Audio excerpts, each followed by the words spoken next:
আমার নবীজি যখন রাষ্ট্রনায়ক ছিলেন, আপনার নবীজির জীবন পড়ে দেখেন, আবু বকর রাদিয়াল্লাহু তাআলার আমল কম ছিল না, আবু বকর রাদিয়াল্লাহু তাআলার জ্ঞান কম ছিল না, ওমরে ফারুক রাদিয়াল্লাহু তাআলার জ্ঞান কম ছিল না, শক্তি কম ছিল না।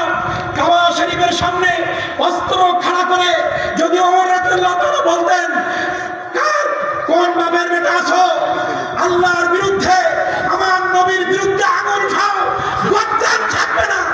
এক ওমরের হুঙ্কারে হাজার হাজার কাফেররা পিছু হাঁটতে বাধ্য হয়েছে। ঠিক। এমন শক্তিশালী, আল্লাহু আকবার, আল্লাহু আকবার। ওমর রাদিয়াল্লাহু তাআলা ওই জমিনে থাকার পরেও আমার নবী যা বলেছেন তাই শুনেছেন। ঠিক। আলী রাদিয়াল্লাহু তাআলার ক্ষমতা কম ছিল না, কিন্তু আমার নবীর সামনে কেউ ক্ষমতা দেখায় নাই। সবাই যদি আলাদা আলাদা ক্ষমতা দেখাইতো, ইসলাম ডিভাইডেড হয়ে যেত।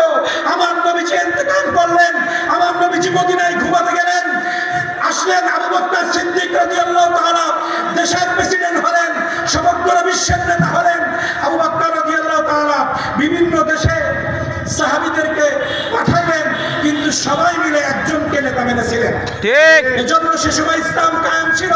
ওমর রাদিয়াল্লাহু তাআলা জীবনী পড়েন, ওমর রাদিয়াল্লাহু তাআলা জীবনে উসমান রাদিয়াল্লাহু তাআলা বেঁচে ছিলেন, আলী রাদিয়াল্লাহু তাআলা বেঁচে ছিলেন।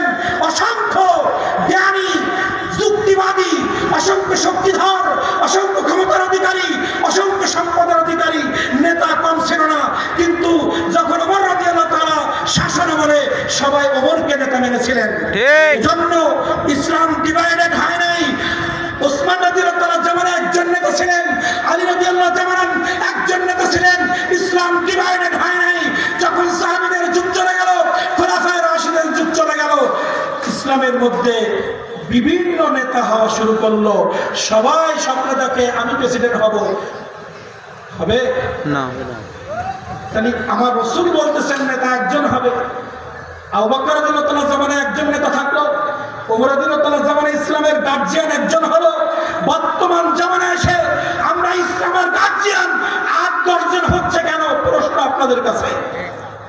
যতক্ষণ পর্যন্ত আমার রাসূলের সুন্নতের সাথে আমি আয়াত পড়েছি কেন? আল্লাহ তাআলা বলছেন, আল্লাহ বলে আমাকে ডাকবে, ওই ডাক গ্রহণ করবে তখন আমার নবীর কদমে এসে বায়াত গ্রহণ করে নবীকে আমার রাসূল মেনে নিয়ে আল্লাহ ডাক দিবে, তখন আমি আল্লাহ ডাক শুনবো। ঠিক। আমার নবী বাদ দিয়ে লা ইলাহা ইল্লাল্লাহ এই কথা সারা জীবন বলবা, তোমার কোনো কাজ হবে না। সাথে নবী মুহাম্মদুর রাসূলুল্লাহ লাগবে। কুল হুয়াল্লাহু আহাদ এই আয়াত নাযিল করেছেন আল্লাহ তাআলা। একজন দাঁড়িয়ে বলেন কুল হুয়াল্লাহু আহাদ, আসমান থেকে আল্লাহ আপনাকে আমাকে পড়তে বলেছিলেন না আমার নবীকে বলেছিলেন? হে নবী, আপনি বলেন আমি আল্লাহ এক। আপনার পরে পৃথিবীর মানুষ বলবে আমি আল্লাহ এক। আল্লাহকে এক বলে ডাকা শিখিয়েছেন নবী। কোরআন মাজিদের এমন কোন আয়াত নাই, কোরআন মাজিদের এমন কোন সূরা নাই, কোরআন মাজিদের এমন কোন শব্দ নাই যে শব্দ, যে আয়াত, যে সূরা, যে পারা আল্লাহ তাআলা আমার নবীকে বাদ দিয়ে জিবরাইলকে দিয়ে অন্য কারোর কাছে নাযিল করেছে। ঠিক। প্রত্যেকটা শব্দ, প্রত্যেকটা আয়াত আমার নবীর মাধ্যমে আমাদের কাছে প্রেজেন্ট করে আল্লাহ বুঝিয়ে দিয়েছেন। কোরআন পড়বা, তাও নবীর কাছ থেকে শুনে কিভাবে পড়তে বলে।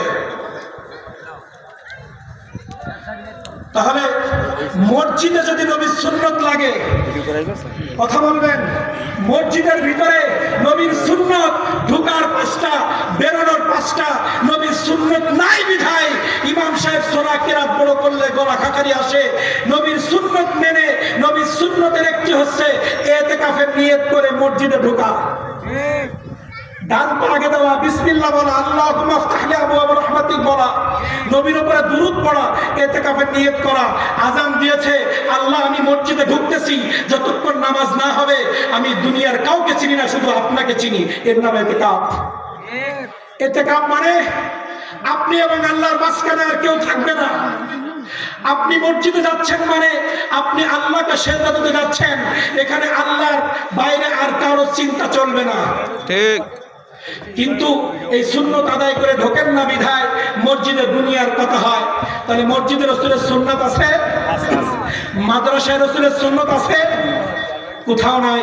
তবে রাজনীতি করতে গিয়ে, ইসলামী রাজনীতি করে দ্বীন প্রতিষ্ঠা করতে গিয়ে সেখানেও রসুলের সুন্নাত মোতাবেক ইসলামী রাজনীতি করতে হবে, তাহলে দ্বীন কায়েম হবে।